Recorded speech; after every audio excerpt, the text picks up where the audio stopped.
After Hours with Amy Lawrence. Thank you so much for all of your tweets and phone calls. We'll get back to your reaction, asking you, what would you do if you were Laramie Tunsil? Wonder if he'll hire a high-profile attorney. Maybe one that just by walking into a courtroom brings credibility and equity with him. There aren't very many attorneys that are household names in the world of sports, but our next guest certainly has become one by winning some high-profile cases and by representing even higher-profile clients. He has become the fight the establishment guy in sports. You know him as attorney Jeffrey Kessler. Winston & Strawn is the international law firm of which he's a partner in New York City. And I had a chance to catch up with him on Wednesday morning. So this is a taped conversation, not live, just to clarify. It's After Hours with Amy Lawrence on CBS Sports Radio, cbssportsradio.com. You can find me on Twitter as well, at ALawRadio, and our phone number is 855-212-4227. We're inside the O'Reilly Auto Parts studio. O'Reilly Auto Parts, better prices every day. Again, my conversation with attorney Jeffrey Kessler. Initially, sir, when we reached out to your office, we wanted to talk to you about the wage discrimination complaint filed by the U.S. Women's National Team, and I do want to talk about that. But in the last several weeks, there's been a decision come down in the Tom Brady case with the Second Circuit Court of Appeals. What are the options that you're considering moving forward? I'm afraid I'm not commenting on Tom Brady today. Not doing interviews on Tom Brady. Okay, sir. Thank you. Let's talk about the U.S. Women's National Team then, since you are also representing them in their wage discrimination complaint. About July 4th of last year, they were household names. They had taken the country by storm, winning their third World Cup, highest ratings ever for a soccer match in the United States. Everybody wanted to talk to them. And since then, they have continued to kind of make some noise about the playing surfaces that they're on and about not having the same wages as the men. And now it's turned into this complaint. Why is this the option that the team chose to move forward? Well, they have really been stunned by the fact that these champion women are called upon by the USSF to do the same work as the men's team. And yet, in their two agreements, the women are paid dramatically less than the men. It's equal work, but there's no equal pay. Why not file a lawsuit then? Why is it the wage discrimination complaint the route that you chose? Well, in the United States, the enforcement agency for unequal pay situations is the EEOC. That's where you go first. And the EEOC can provide a remedy all by itself, or they can later also authorize a private lawsuit. But our hope is the EEOC will take care of this all on its own, since this case of discrimination, we think, is completely blatant and should not be difficult for the EEOC to prosecute. What about the wrinkle with the collective bargaining agreement? Because there's a dispute and a lawsuit, actually, over whether or not the U.S. Women's National Team is, in fact, operating under a labor deal with U.S. Soccer. How does this affect the timing for you and for that wage discrimination complaint?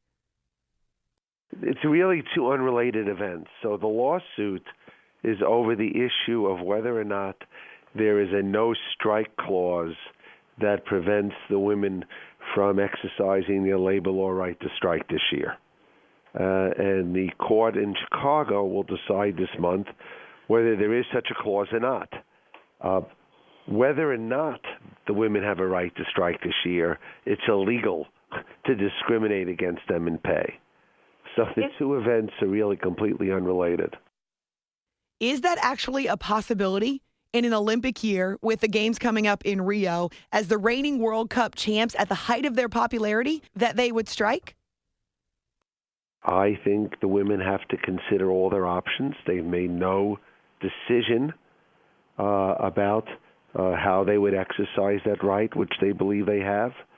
But it is certainly something they have to consider if the USSF continues to take these illegal positions, continues to treat them in this second-class manner when they're the world champions.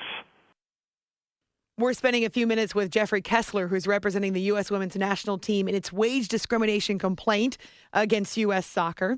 It's After Hours with Amy Lawrence on CBS Sports Radio. Sir, every time this case comes up, people introduce the idea of revenue. And working in sports full time, you obviously can see that men's sports generate a lot more revenue than women's sports do across the board. How does the idea of a revenue for the men's national team, for the women's national team, factor into this wage discrimination complaint? Well, we don't think legally it's even the right issue. But if it were, the facts are that last year in 2015, according to the USSF financials, the women's team made a huge profit for the USSF and the men had a loss. And this year, the women's team are also projected to have greater revenue than the men's team. So looking at the two most recent years, if revenue is a factor, it all favors the women. And yet you say that it's not relevant. How come? Well, because the statute talks about not discriminating based on gender. It doesn't say you could discriminate based on gender, based on revenue. Yeah, this is a team of women who have become household names. They've carried the momentum forward from winning the World Cup last summer, and they've continued to generate interest. And as a female, I almost feel this sense of indignation that U.S. soccer doesn't want to treat them equally or pay them the same as the men. I think that feeling is well justified. I think women on the team recognize that if they can't get equal treatment for equal work, then who can? They believe they need to have this rectified, not just for themselves, but in order to teach employers in the country that they have to comply with this legal mandate. The gender pay gap in this United States is terrible. And, this is really just an issue that underscores that the law has to be complied with. And how do you prove that it's based on gender, sir? Because that really is the big issue with this complaint.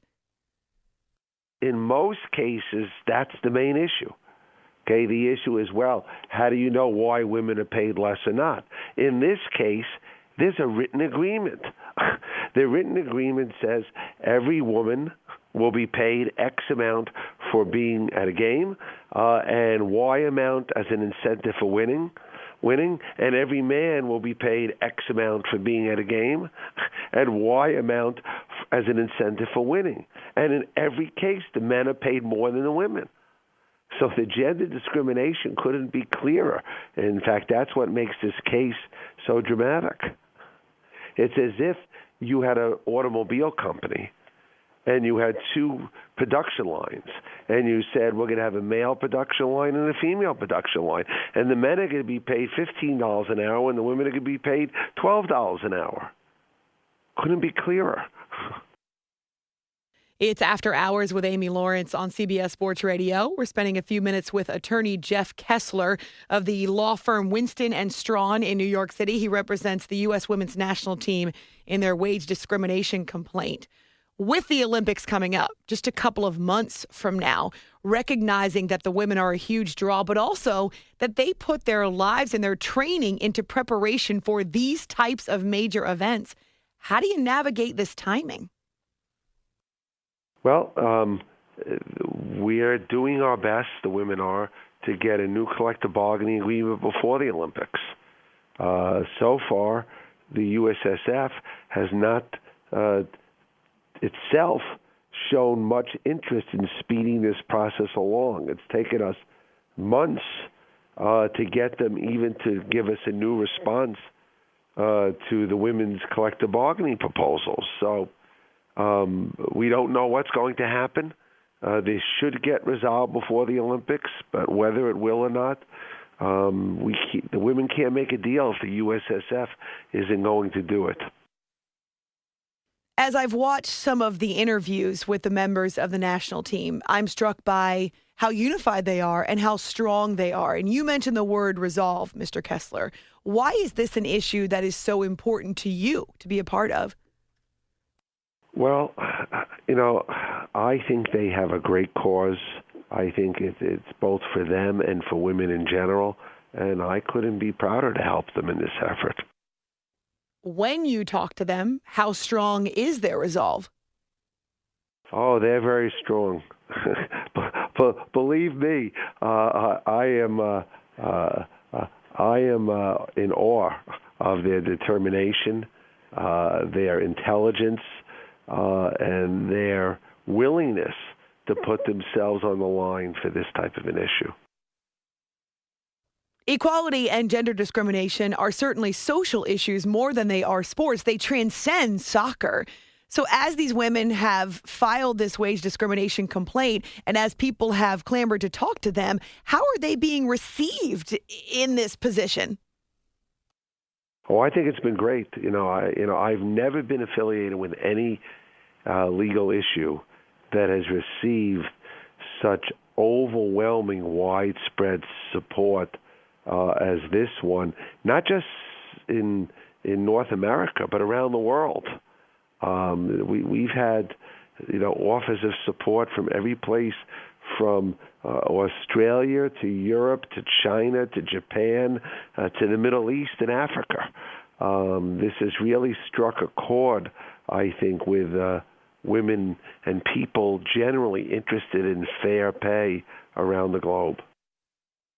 Well, as a female in the United States who's kind of fought this fight in a male-dominated industry, it certainly does appeal to me.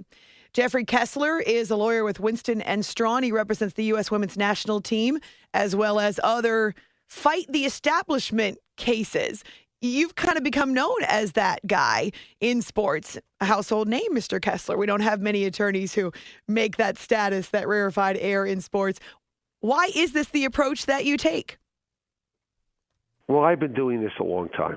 I started working for the NBA Players Association back when players, barely made $50,000 a year at the very start of their first collective bargaining agreements and arrangements. So helping out athletes who historically have often not been treated fairly by teams and leagues and owners has been an important part of my practice for a very, very long time. Looking back over the last several decades then, how much do you think that balance of power has shifted?